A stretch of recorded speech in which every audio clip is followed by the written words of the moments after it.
не мынау стеллаждар, мына қараңыздар, мына жерге пияздар егілген міне.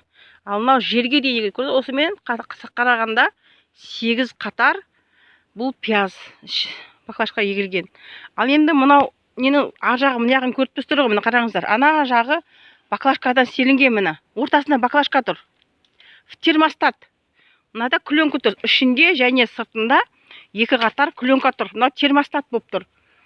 Қазір мына жағынан көріне ме екен? 1 метр жер бар. Осы жерден көрсетейін. Мына есіктің аузы. Қараңыздар, мына ішінде міне баклажка тұр. Көрдіңіздер ме? Ішінен және сыртынан ең арзан нені қойып қойғанбыз. Клёнканы кезінде. Жоғар жағы міне кәдімгі қымбат клёнка.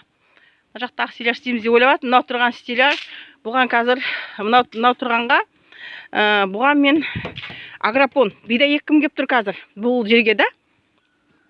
Ал қазір енді жоғар жағын. Мынау пияздар.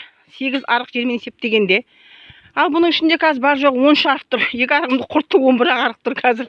Балалар бас тастады. Ал енді мына қатарда пияз міне қараңыздар.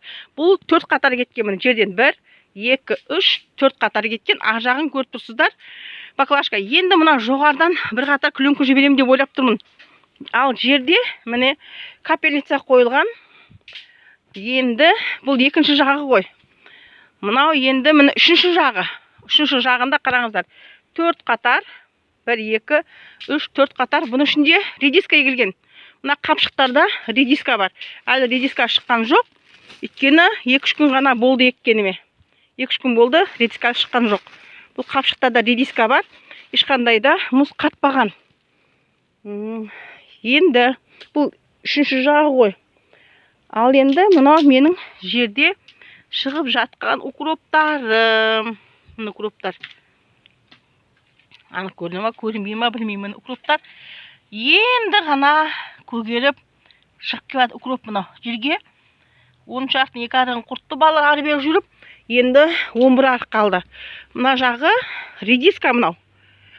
Мына 20 метрге 4 ряд егілген редиска. Ана жақта Г-образный пияз егілді. 30 арық 30 метрге. Ал енді мынау редиска бұл да. Бұл енді Г-образный. Г-образный мына жаққа 30 метрге бұл жаққа да егілді. Редиска егілді. Бұлар пока беті жабық. Су құйып, ішінде көріп тұрғандарыңыздай опилка. Мына опилканың бәрін қайнатып, міне. Опилканың бәрін қайнатып, чтобы ішіне бақа-шаяндар шығып кетпеу үшін бұны ішіне қайнатып ектік. Алла берді.